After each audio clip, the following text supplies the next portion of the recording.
ये अब हमें आज क्या करना है? आप शायद मतलब बताए थे कि पुराण पुराण के बाद आप तंत्रा के जो बुक्स का उसका भी डिवीजन शायद बताएंगे और एक बार।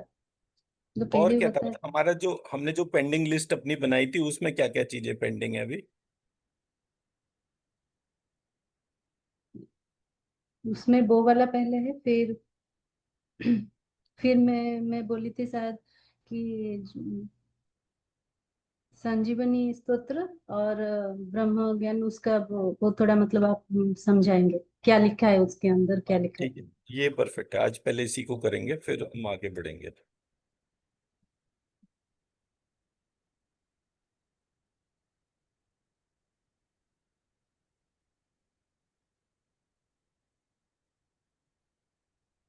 अब संजीवनी में हम्म।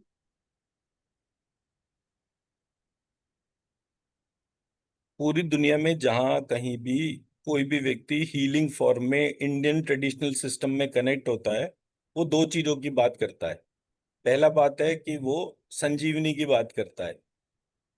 तो एक वो सरदार जी हैं जो वो देवी के वो भक्त बन गए, तो वो उनकी फैमिली, उसका क्या नाम है, शिव योग करके है वो। तो जब मैंने वो शिव योग के तौर पे देखा, तो शिव योग में जो है वो जो मंत्र कराए जाते थे, दुर्गा सप्तशती और बीज मंत्रात्मक दुर्गा सप्तशती, उस पे वो लोग काम कराते थे। और उसके मंत्र के ऊपर उन्होंने बीज मंत्रात्मक दुर्गा सप्तशती क्रिएट भी करी थी एक, और उसको जब चैंट करते हैं तो बहुत स्ट्रांग एनर्जीज जनरेट होती हैं उनकी। उन्होंने एक अपनी एक वो किताब बनाई। तो जब मैंने उसको देखा तो उसमें मंत्र कैसे लिखा हुआ था, ओम ऐम बीज मंत्र और नमः,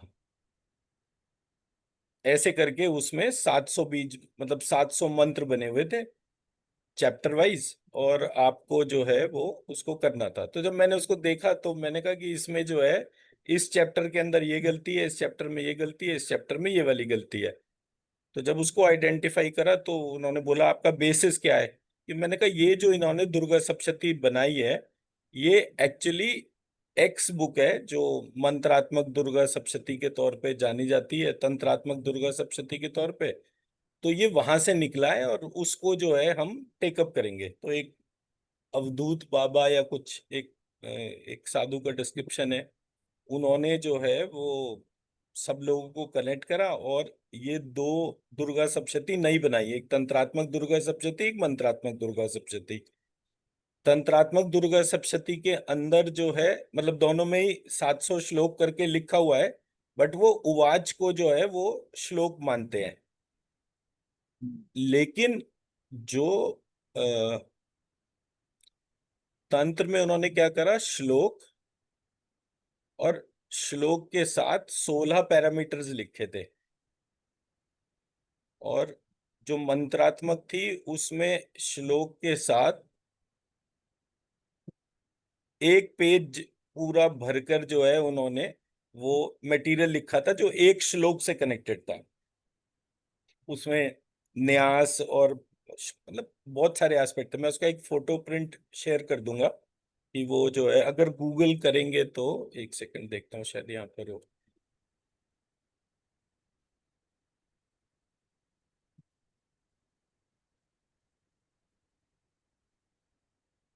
मंत्रात्मक दुर्गा सप्तशती।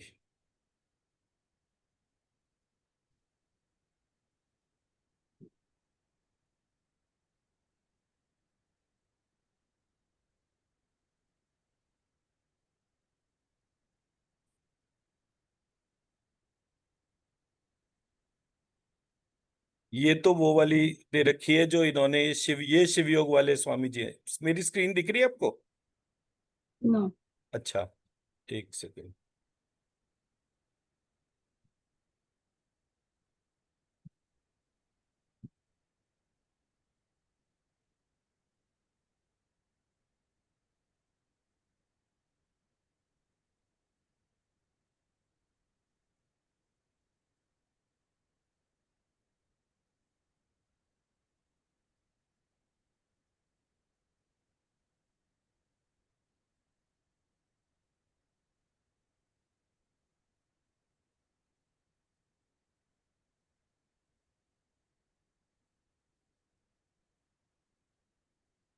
भी दिख रही है।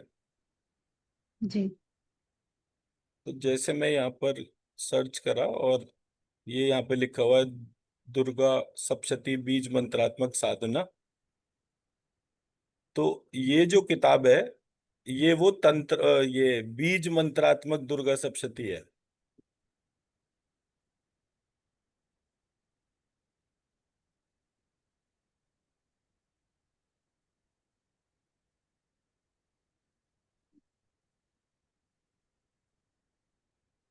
अब जब इसको हम देखेंगे तो इसमें मंत्र कैसे लिखा हुआ है, ओम ऐम श्रीम नमः।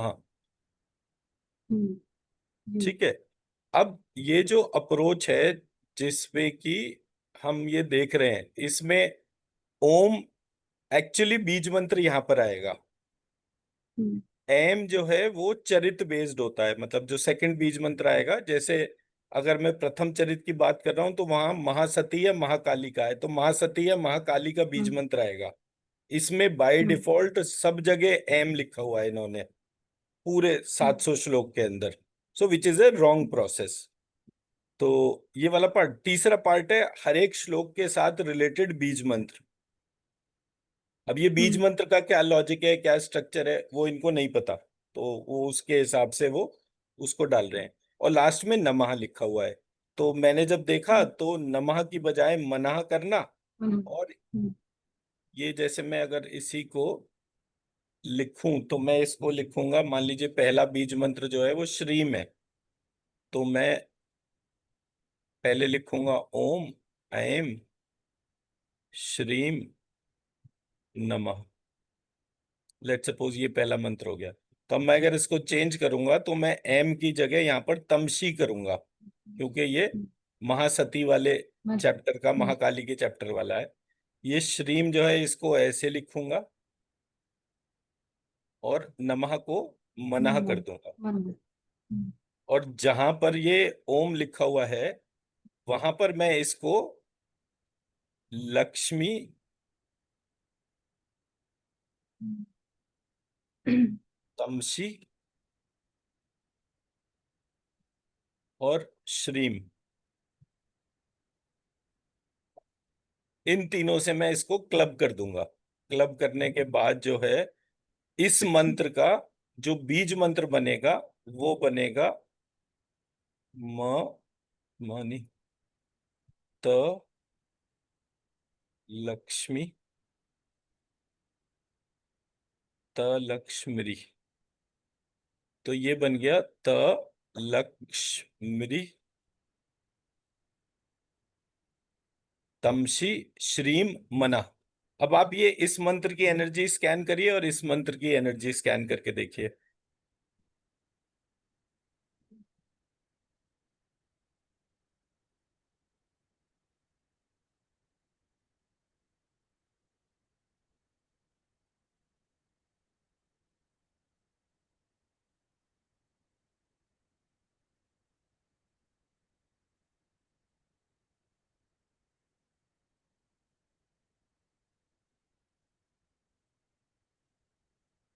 नीचे वाले में ज्यादा नीचे।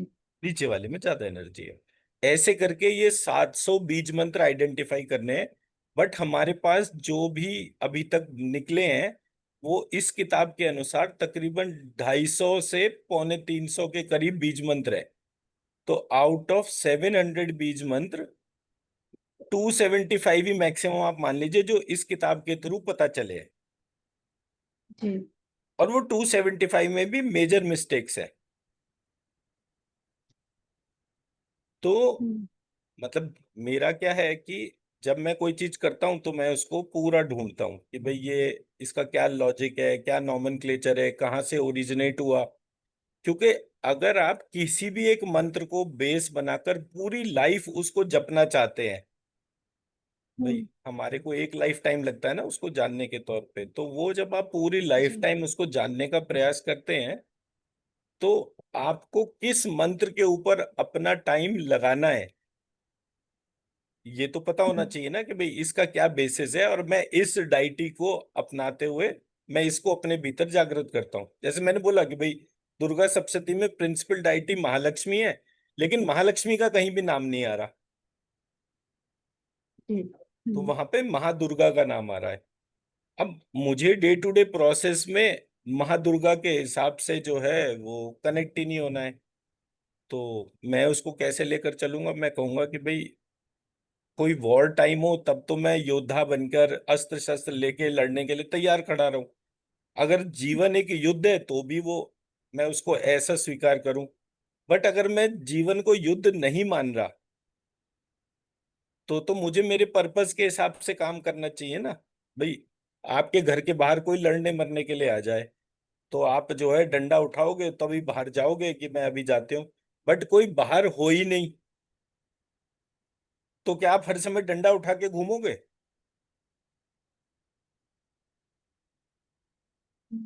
तो हमारे यहाँ जो प्रक्रियाएं थी उसमें डाइटीज और उनका जो अप्रोच मैकेनिज्म था उसमें कुछ छेड़छाड़ हुई।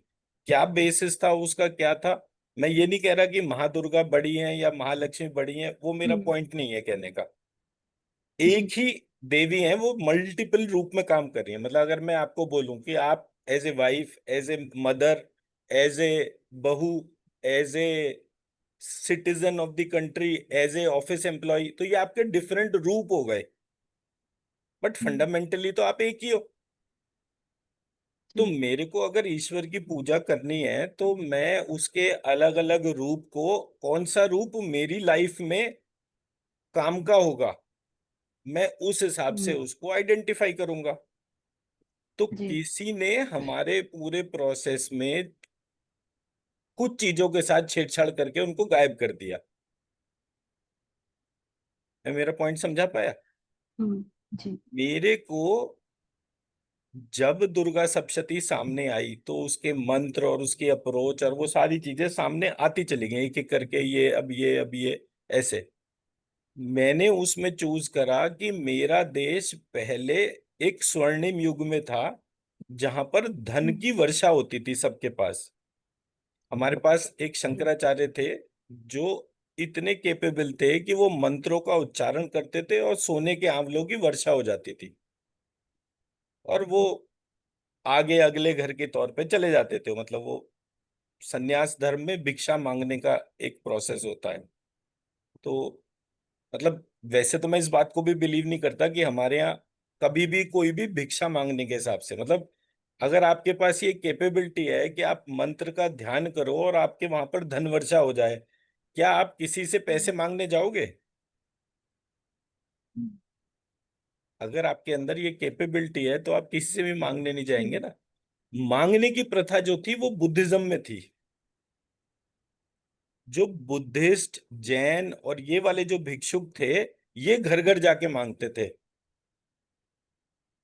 और इनके मांगने का बेसिस ये था कि इनको कभी भी कहीं पर स्थान बनाकर रहने का वो नहीं था। जो दिगंबर थे वो दिगंबर ही रहते थे, उनको जिस टाइम पे भोजन चाहिए होता था उस समय उन्हें भोजन मिल जाए। ये जैन और बौद्ध धर्म की प्रक्रिया थी। तो किसी ने हमारे प्रोसेस में हमारी डेफिनेशंस को गड़बड़ कर दिया। अब आप जैसे टर्म देखिए सन्यास, ठीक है जी। अब सा को मैं अगर शन्यास कर दूं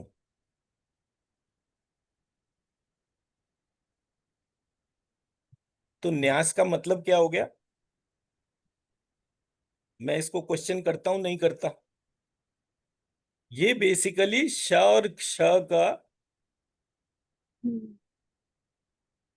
न्याय को ट्रांसफॉर्म करते हुए न्यास टर्म बनती थी। न्याय मतलब जस्टिफिकेशन। तो किसी ने इसको हटा दिया और इसके बजाय जो है वो ओम को डाल दिया।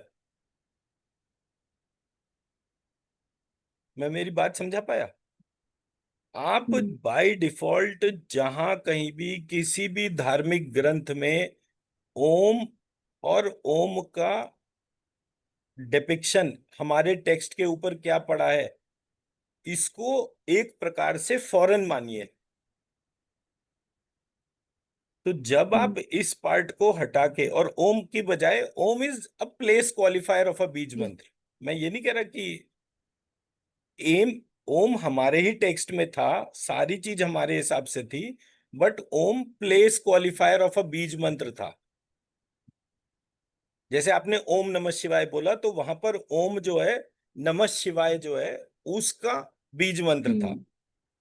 बट किसी ने वो जी। छेड़छाड़ करी, एंड एज अ रिजल्ट जो मंत्र की पावर्स थी वो घटनी शुरू हो गई। जैसे ये ऊपर वाला मंत्र और ये नीचे वाला मंत्र, हम्म। इन दोनों में आप जैसे ही नीचे वाले मंत्र को करना शुरू करेंगे, जी। पावर्स ट्रांसफर हो जाएगी। फॉर एग्जाम्पल, जैसे मैंने बोला नमः, नमः की बजाय अगर मैं हम्म। उसको मना करता हम्म। हूं, उसका मतलब क्या होता है? एक ये कि आप जो हम्म। है हम्म। मेरे सामने, मैं आपको हम्म। नमस्ते करता हूं, और दूसरा मैं आपको अपने हृदय में स्थान मैं देता हूं कर। कि भाई आप हम्म। मेरे अंदर ही विराजमान हो जाओ। मैं बार जी। बार इधर से उधर भटकना नहीं चाहता, महालक्ष्मी आप मेरे ही भीतर जागृत हो जाओ। जब आप हम्म। लगातार महालक्ष्मी को अपने भीतर जागृत करते जाओगे, बाकी सारी चीजें हटती जाएंगी और महालक्ष्मी जागृत हो जाएगी। तो मैं मेरे पूजा घर में जब महालक्ष्मी को विराजमान करूंगा, तो लक्ष्मी जी भी हम्म। आएंगी, विष्णु जी भी आएंगे, शिव जी भी आएंगे, सती माँ भी आएंगी, ब्रह्मा जी भी आएंगे, सरस्वती जी भी आएंगी, और फिर इनके वाहन आएंगे, फिर इनके अस्त्र शस्त्र आएंगे। तो मैं कितना स्ट्रांग हो गया, मेरी स्ट्रेंथ बदल गई ना। जी। ए दूसरा, अगर मेरे अप्रोच इस तरह से है, जैसे मैंने अभी बोला महालक्ष्मी के तौर पे, मैं किसी की डिसरिस्पेक्ट ही नहीं करूंगा। भाई कल को आपके सामने कोई व्यक्ति आए और वो आपके किसी एक बच्चे का मजाक उड़ाना शुरू कर दे, और वो बच्चा जो है रोता हुआ आपके पास आए कि देखो ये मेरा मजाक उड़ा रहे हैं, तो आप क्या करोगे? चाहे कितना ही करीबी रिलेशनशिप हो, आप कहोगे भाई थोड़ी मैनर्स सीखो, ये छोटे बच्चे हैं, इनके साथ बहुत संभाल के बात करो। हम्म। लेकिन ऑन द कॉन्ट्रेरी, हमारे जितने भी धर्म ग्रंथ हैं, उसमें क्या लिखा हुआ है? वो परशुराम जी ने गणेश जी का दांत तोड़ दिया। अब जो लोग परशुराम जी को मानते थे, उन्होंने कहा ये तो जी। गणेश जी के जो मानने वाले थे, उन्होंने परशुराम जी के मानने वालों से लड़ाई कर ली। बोले ये तो बड़ा गंदा आदमी है भाई, भले ही चाहे अवतार हो विष्णु का या किसी का, हमें उससे मतलब नहीं है, लेकिन इसने हम्म। गणेश का दांत क्यों तोड़ दिया? लड़ाई शुरू हो गई। जी। ये परशुराम है, इसने जो है क्षत्रियों का संहार करा। ये क्षत्रियों को जो है ब्राह्मण जो है समझ में नहीं आते, ब्राह्मण और क्षत्रियों में द्वेष आ गया। और ये लक्ष्मी जी, ये तो सिर्फ बनियों की देवी है, ये तो दूसरे उसके तौर पे नहीं है। तो ऐसे करके जब जब कोई भी व्यक्ति पूरे प्रोसेस में हमारे धार्मिक ग्रंथ पढ़ता, उसका एक दूसरे के प्रति वैमनस्य शुरू हो जाता। एग्जाम्पल के तौर पे मैंने बोला कि जब आप चामुंडा, ललिता देवी और महालक्ष्मी तीनों को लेकर चलते हैं, तो हम्म। आपको स्टोरीज के डिस्कनेक्ट पता चलते हैं। तो आप एक देवी का ध्यान करिए जो सबको जोड़ ले। जैसे हमारे यहाँ शैव वैष्णव युद्ध हुए, मतलब ब्रह्मा को तो पहले ही बाहर कर दिया हमने, ब्रह्मा सरस्वती तो बाहर हो गए। अब शैव और हम्म। वैष्णव युद्ध शुरू हो गए कि बताओ तुम में से कौन बड़ा है, शैव शिव बड़ा है या विष्णु बड़ा है? तो जब मैंने हरिवंश पुराण पढ़ा, तो वहां पर हरिहर स्तोत्र आया, जिसमें कि कृष्ण जी जो हैं वो शिव जी की उपासना कर रहे हम्म। थे। फिर शिव जी प्रकट हुए, उन्होंने कृष्ण जी की उपासना करी। ये बैकग्राउंड था। क्यों? क्योंकि अगर एक व्यक्ति दूसरे व्यक्ति से लड़ेगा, तो ये पूरा कन्फ्लिक्ट धर्म को खत्म करेगा। और जो लड़ा रहा है वो हमारा हितैषी नहीं है, हमारा शत्रु है। मैं मेरी बात समझा पाया? जो भी जी। व्यक्ति उस प्लेटफॉर्म को सजा रहा है जिसमें कि दो लोग लड़ें, वो हमारा शत्रु ही है। प्रत्येक स्थिति में वो हमारा मित्र है ही नहीं। हम्म। क्योंकि हमारा जो हितैषी होगा वो हर ऐसी स्थिति को जागृत करेगा जिसमें हम एक दूसरे से लड़े ही नहीं। तो जब ये वाला एस्पेक्ट मुझे समझ में आया, तो फिर मैंने अपना रिसर्च वाला पार्ट को शुरू करा। और मेरे वाले मॉडल के अंदर आप किसी भी देवी देवता को मानो, मुझे उससे कोई फर्क नहीं पड़ता। मैं सिर्फ जी। इतना कहता हूं, जिस भी देवी देवता को मानो, उसमें लक्ष्मी के, महालक्ष्मी के कनेक्ट को आइडेंटिफाई कर लो। अगर आप उस बीज मंत्र के अंदर महालक्ष्मी वाला बीज मंत्र का जो अप्रोच बता रहे हैं उस तरह से उसको जोड़ेंगे, उस मंत्र की ऊर्जा बढ़ती चली जाएगी। और जब उस मंत्र की ऊर्जा बढ़ती चली जाएगी तब आपको जो है पूरे सिस्टम में वो पावर्स आपके अंदर जागृत होनी शुरू हो जाएंगी। क्योंकि मैंने मेरे घर में देखा 50 साल तक वही दुर्गा सप्तशती लगातार रटते रटते रटते रटते घर में ना तो बीमारियां कम हुई, ना ही घर में आर्थिक संपदा बढ़ी। कि मैं बोलूं मेरे घर में लगातार हर नवरात्र दुर्गा सप्तशती होती थी और हमारे यहाँ तो छक के धन आया। चलो मेरा घर में हो सकता है कि भाई मैं तो ब्राह्मण था, शुक्ला था, हो सकता है मुझे कोई चीज ना आती हो। हमारे यहाँ जी। संस्कृत पढ़ने वाले भी सारे लोग थे, तो हम्म, हो सकता है किसी से संस्कृत पढ़ने में ही कोई गलती हो। पर मुझे कहीं और भी कोई नहीं दिखा। तो मैंने जी। देखा कि भाई कहीं ना कहीं सोर्स कोड में किसी ने कुछ छेड़छाड़ करी है। तो जैसे कंप्यूटर प्रोग्रामिंग में क्या होता है, एक डीबगिंग हम्म। होती है कि आपने पूरा जी। जब सॉफ्टवेयर बना लिया, उसमें कहाँ कहाँ बग्स हम्म। हैं उसको हटाने के लिए डीबगिंग करते हैं। उसका मतलब ये होता है कि क्या सॉफ्टवेयर एक बार में रन करने के लिए परफेक्ट है या नहीं है। जब मैंने उस एस्पेक्ट को उठाया तो मुझे वहां पर सीरियस ट्रांसफॉर्मेशन मिली। मैं मेरा इंटेंशन समझा पाया, तो मैंने जी। ऐसे करके वो चेंजेस करे। अब आगे बढ़ते हैं।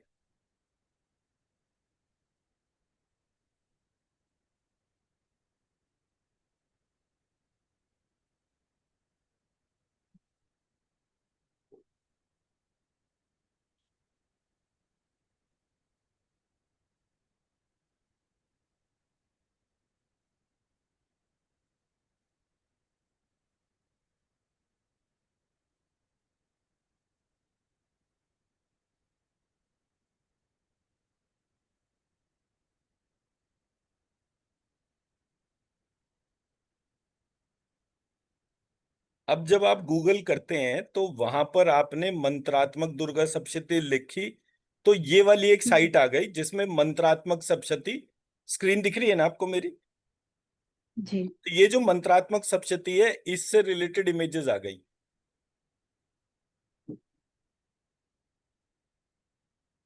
हम्म,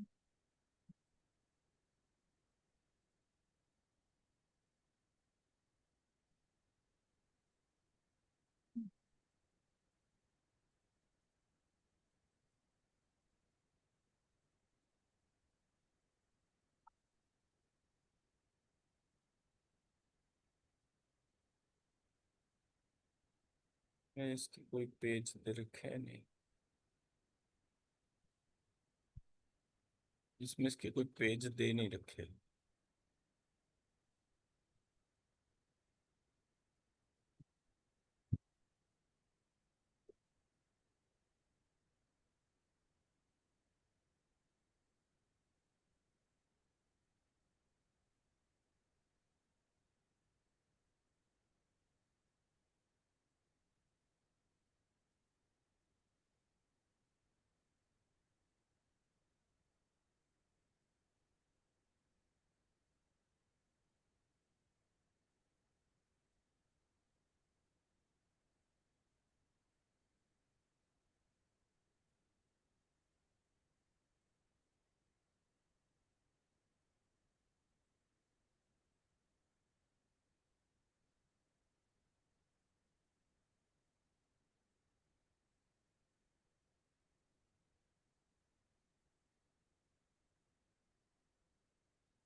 अब ये मंत्रात्मक दुर्गा सप्तशती जो है ये एक एग्जॉटिक आर्ट के ऊपर है। अगर मेरे पास इसकी पीडीएफ होगी तो मैं शेयर भी कर दूंगा। और ये भारत छोड़ो आंदोलन के टाइम के कोई बाबा जी थे जिन्होंने की ये पूरी किताब तिब्बत से प्राप्त करी थी, और वो 1000 साल पुरानी पांडुलिपि थी और उस पांडुलिपि को उन्होंने कनेक्ट करा था। तो जब मैंने उसके सारे श्लोकों को देखा तो उसमें भी उवाच को मंत्र कहकर पूरे सिस्टम में डाल रखा था, विच मीन्स कि आप इसमें से जो काम का है उसको उठा सकते हैं, बट सारी चीजें काम की हैं ऐसा नहीं है। काम करने की जरूरत इस वाले प्रोसेस में भी थी। फिर दूसरी किताब जो आई वो आई तंत्रात्मक दुर्गा सप्तशती। जब आप तंत्रात्मक दुर्गा सप्तशती को देखते हैं तो वहां पर जो है वो प्रत्येक श्लोक में,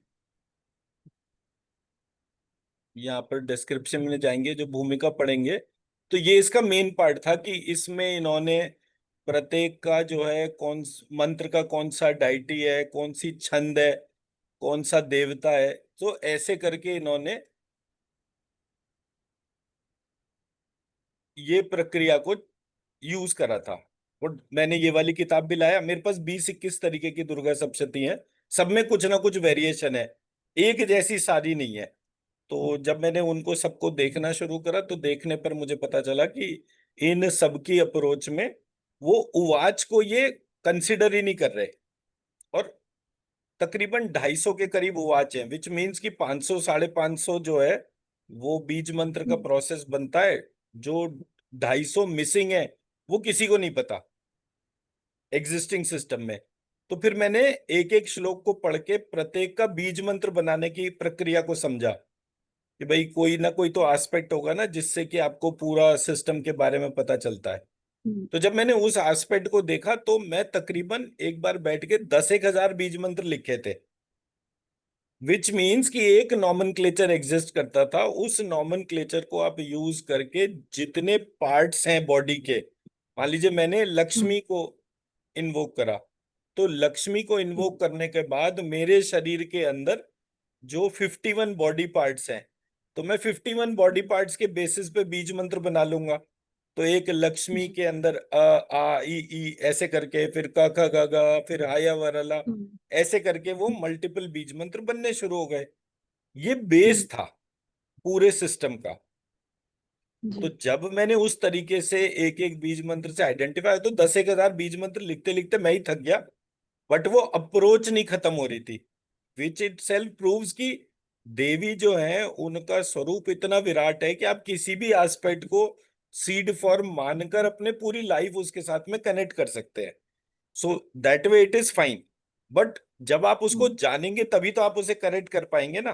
पर बिना जी। जाने तोते की तरह उसको अगर पढ़ते ही रहेंगे, हम्म, पूरी जिंदगी पढ़ लो। जी। तोता जो है उसमें और एक ह्यूमन बीइंग में फर्क क्या होता है? तोते के पास लिमिटेड बुद्धि है, तभी तो वो पक्षी है। तो जब वो पक्षी है वो उच्चारण कर सकता है, जो भी आप उसको बोलोगे तो वो सुनेगा बहुत अच्छी तरह, रिटेन बहुत अच्छी तरह करेगा और उसको एज इट इज प्रोनाउंस कर देगा, बट वो कभी भी उसके मीनिंग को समझकर ट्रांसफॉर्म नहीं होगा। तो मुझे वो सोर्स कोड पकड़ में आया कि हम कुछ भी कर रहे हैं, जैसे मेड और हॉकर में डिफरेंस था, उसी तरीके से हम बाहर बाहर से सब्जेक्ट को टच कर रहे हैं और बाहर आ रहे हैं, टच कर रहे हैं बाहर आ रहे हैं, हम उस सब्जेक्ट के अंदर प्रवेश नहीं कर रहे। मैं मेरा पॉइंट समझा पाया? तो जी। जिस समय भारत में युद्ध चल रहे थे उस टाइम पर एक डोमेन जो थी वो भारत को दुर्गा से कनेक्ट कर रही थी, क्योंकि प्रॉब्लम क्या होती थी, जो महिलाएं थी वही धर्म को फॉलो करती थी, पुरुष तो करता नहीं था। मतलब अगर आप कहीं भी ध्यान से देखें, महिलाएं आज भी साड़ी पहनती हैं, जी। पुरुष ने शर्ट पैंट स्वीकार कर लिया, महिलाओं ने नहीं करा। तो इस देश के अंदर धर्म किसने बचाया? महिलाओं ने बचाया। अब जब महिला सुरक्षा की बारी आई, क्योंकि मुस्लिम्स थे, ब्रिटिशर्स थे, ये सब लोग भारत की महिलाओं को तो भोगने वाली वस्तु के तौर पर ही ट्रीट करेंगे, तो वो महिलाओं को कैसे अपनी प्रोटेक्शन करनी है, इसलिए किसी ने दुर्गा को आगे कर दिया जिसके पास सारे अस्त्र शस्त्र थे, सो दैट कि महिलाएं जो हैं वो युद्ध लड़ने की कला को सीखें और उसको इम्प्लीमेंट करें। इसलिए जब जी। आप हमारे देश में जितनी भी रानियां और इन सब के तौर पर है, जैसे अहिल्याबाई, तो वो होलकर साम्राज्य में उन्होंने, महाराष्ट्र में खास तौर पे जब युद्ध वगैरह बहुत होने लगे तो और उन्होंने देखा कि महिलाओं को कोई छेड़छाड़ और वो करता था, तो नॉर्मली जो महिलाओं की साड़ी होती थी वो 7 गज की होती थी, उन्होंने 10 गज की साड़ी बनाई। और उसको बांधने का तरीका भी ऐसे करा कि कभी उन्हें दौड़ के घोड़े पे बैठना हो तो जिस तरह से नॉर्मल साड़ी पहनी जाती है उस तरह से नहीं बैठा जा सकता, लेकिन जो मराठी साड़ी पहनने का जो तरीका सिंबल। था उसमें वो चीज पॉसिबल थी। अब हम्म। मराठी जो है वो बहुत ही डेवलप्ड लैंग्वेज थी, उसमें अठावले वाला ल था, तो वो सोल सीट वाला जो पार्ट था मुझे, तो मैंने देश की सारी भाषाओं को देखा, उसमें से वो अठावले वाला ला अलग हटा दिया, उसको प्रयोग ही नहीं करा। पर क्योंकि मेरे फादर जो हैं वो संस्कृत और मराठी दोनों भाषाएं जानते थे, तो उन्होंने मुझे बताया कि देखो संस्कृत में ये चीज है, मराठी में ये चीज है, और मराठी और हिंदी में फर्क अगर करना होगा तो ये अल्फाबेट नहीं है वहां पर। तो क्लैरिटी हो गई कि किसी भी जगह जो अल्फाबेट का प्रयोग था वो पता चल गया, जो जो अल्फाबेट आप विड्रॉ करते जाएंगे उससे एक नई लैंग्वेज बन जाएगी। बट अगर मैं टोटल बॉडी पार्ट्स को लेकर चलूंगा तो उसमें वो 51 पार्ट्स की डोमेन थी। जी। तो ऐसे करके मैंने जब ये पूरा सब्जेक्ट स्ट्रीम स्टडी करा तो मुझे ये पूरे पार्ट पता चले। अब हम आते हैं अपने मेन पार्ट में, जहां पर कि हम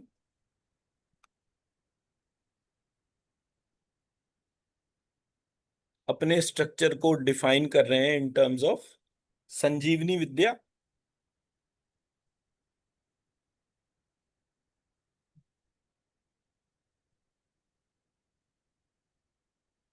और ब्रह्म ज्ञान।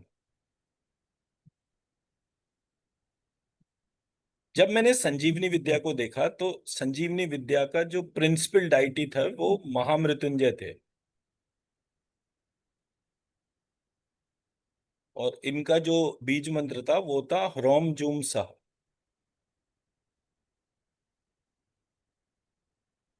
और दूसरे जो डाइटी के तौर पे थे वो गायत्री माँ थी। गायत्री माँ का जब वो देखा तो वो जो था वो था भू भुवः स्वः।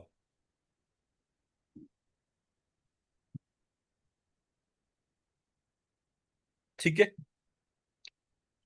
जब मैंने इसको आइडेंटिफाई करा तो मुझे पता चला कि ये ह्रोम जो था उसमें त्व म ह ल य शक्षर, ये वाला बीज मंत्र था। जूम जो था वो था शंजूम, किसी ने इसमें से य हटा दिया था, श और क्ष तो मैं सब में बाय डिफॉल्ट जोड़ देता हूं, तो इसलिए वो इतना वो नहीं है, क्योंकि 3 से 9 अक्षर से बीज मंत्र बनता है। जी।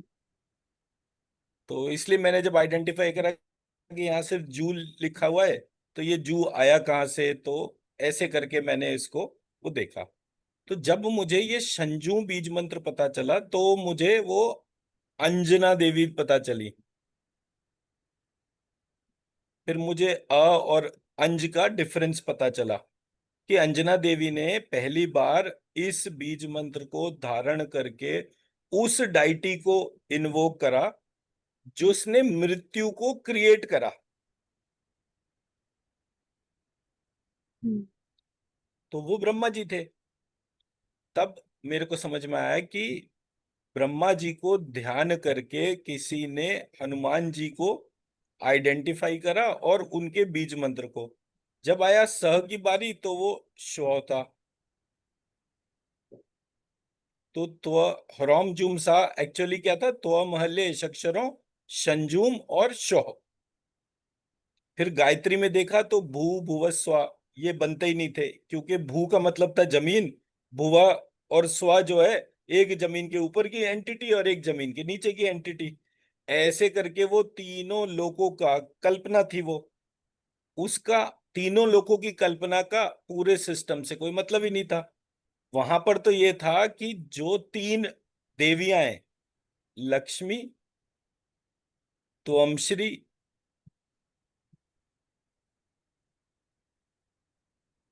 और तमशी, इन तीनों देवियों का जो आज तक का ज्ञात स्वरूप है वो ज्ञत, हम्म। ज्ञत हम्म। और ज्ञत।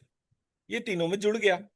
तो यहाँ पे गायत्री करूंगा मैं।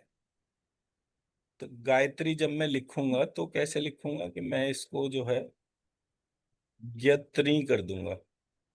गायत्री की दूसरी फॉर्म श्वत्री, तीसरी फॉर्म सर्व गायत्री, सावित्री और सर्वज्ञी। तो तो ऐसे करके गायत्री में प्रिंसिपल जो अल्फाबेट था वो ज्ञ था, जिससे हम्म, हमारे को ज्ञान और ज्ञात। अब ज्ञ को किसी ने जो है ग और य से हटाकर ज और य कर दिया। ज और य,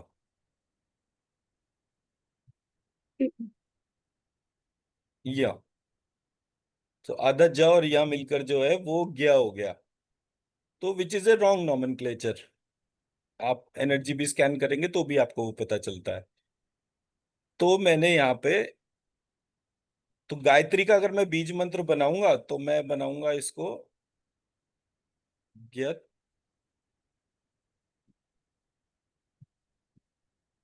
श्व में श आ गया और व, ज्ञत्व श्री। ये मेरे हिसाब से गायत्री का बीज मंत्र आ हम्म, गया। तो मैं अब किसी भी बीज मंत्र को हम्म, उठाऊंगा, लक्ष्मी त्वम श्री हम्म, तमशी, और मैं इसमें जो हम्म, है वो जो ज्ञत जोड़ दूंगा। तो जी ज्ञत लक्ष्मी, ज्ञत त्वम श्री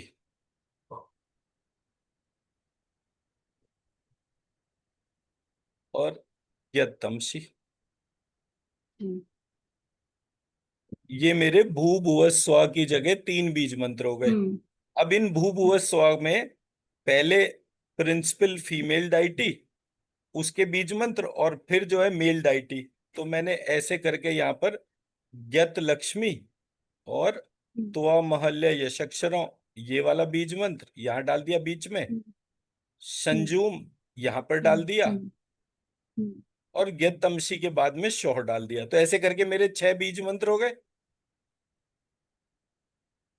जी मैं इसको साफ साफ लिख देता हूँ।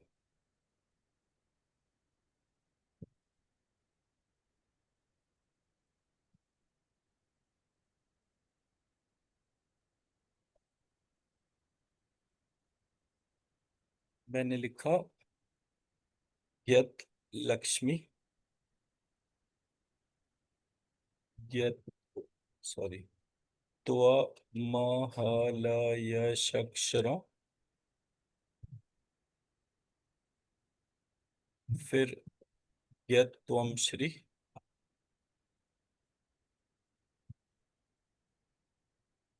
फिर संजुम, फिर यतमसी, और फिर उसके बाद जो है शो। अब आप इन 6 बीज मंत्र की एनर्जी देखिए, अपनी हम्म, श्वास में डालिए, और ऑब्जर्व करिए जी कि क्या ये आपके ब्रीदिंग पैटर्न को इम्प्रूव करती है। ये बीज मंत्र की 6 बीज मंत्र जो हैं, इनकी एनर्जी लिफ्ट करिए और अपनी हम्म, सोल सीट में डालिए, और उसको नाक से नाभि तक, नाभि से नाक तक उठाइए, करके देखिए।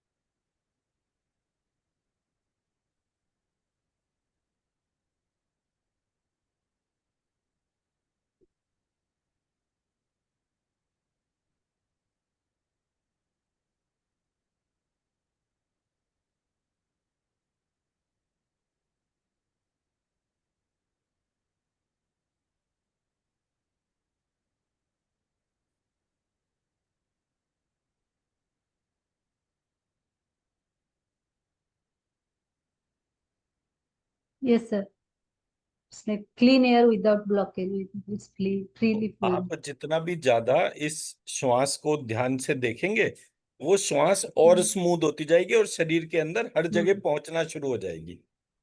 तो जी। इसके बेसिस पे मैं एक बीज मंत्र भी बना सकता हूँ इन छह के छह को मर्ज करके। हम्म। मल्टीपल फॉर्म भी रख सकते हैं, बट मेरा इसमें जो अप्रोच था वो मेरे को डिफरेंट से तौर पे कहने का पार्ट है। अब मैंने क्या करा, ये तो हो गया बीज मंत्र। उसके बाद गायत्री मंत्र का एक अक्षर और महामृत्युंजय मंत्र का एक अक्षर। तो जैसे हम्म। मतलब गायत्री मंत्र बोलेंगे भू भुवः स्वः, वो तो कर दिया। फिर उसके बाद तत् सवितुर्वरेण्यम भर्गो देवस्य धीमहि धियो यो न प्रचोदयात्, ऐसे करके जो जो एक एक वर्ड बने हुए हैं, उसी को त्र्यंबकम यजामहे सुगंधिम पुष्टिवर्धनम उर्वारुकमिव बंधनात् मृत्युर्मुक्षीय मामृतात्, ऐसे करके उस कॉम्बिनेशन को, एक पार्ट इसका एक पार्ट इसका एक पार्ट इसका, तो जैसे एक वो डीएनए का आप स्ट्रक्चर देखते हैं ना। हम्म।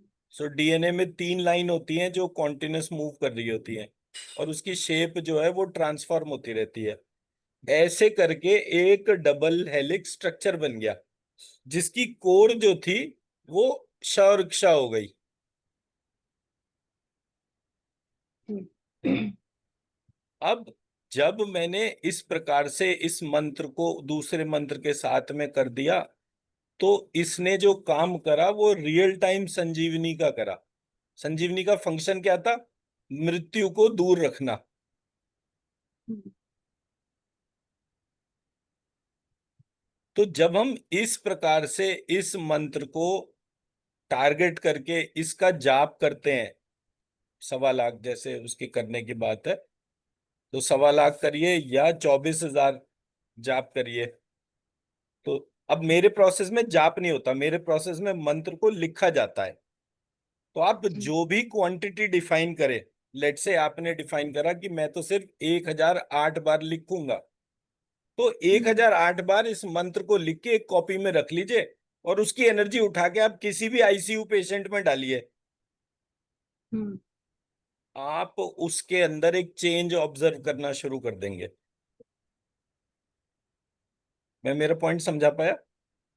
जी। तो जो कोर में संजीवनी मंत्र जो था, उसकी जो अप्रोच थी वो ये वाली थी। हम्म। तो जब मुझे ये गायत्री और महामृत्युंजय का पार्ट समझ में आया, तो मुझे समझ में आया कि भाई कोई एक लॉजिक तो होगा कि अंजना देवी ने हनुमान जी को जब उत्पन्न करा, तो हम्म। उन्होंने कैसे ऐसे बेटे को पैदा करा जो कभी मृत्यु को देखे ही नहीं।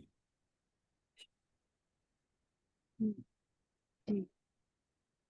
अब जब आप वो स्टोरी लाइन और वो सब पढ़ते हैं कि वो जितने भी साधु थे वो उनको परेशान करते थे, सारे साधुओं ने उनको श्राप दे दिया, वो श्राप की वजह से अपनी शक्तियां भूल गए। शक्तियां भूलने के बाद में जो है वो ऐसे ही रहते थे।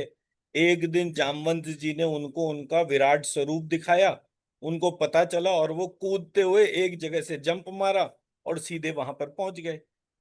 संजीवन ये है कि आप कोई भी मृत व्यक्ति को, जिसको पता ही ना हो कि कोई ईश्वर या आत्मा परमात्मा एग्जिस्ट भी करती है, और हम उस हम्म। डिवाइन चेन का पार्ट हैं। सो अल्टीमेट मोटिवेशन किसे कहेंगे आप? अल्टीमेट मोटिवेशन आप कहोगे जब एक व्यक्ति को जीवन जीने की आस ही मजबूत ना हो, आपने उसको जब ये संजीवनी विद्या दी, तो मरा हुआ व्यक्ति भी उठ के खड़ा हो गया।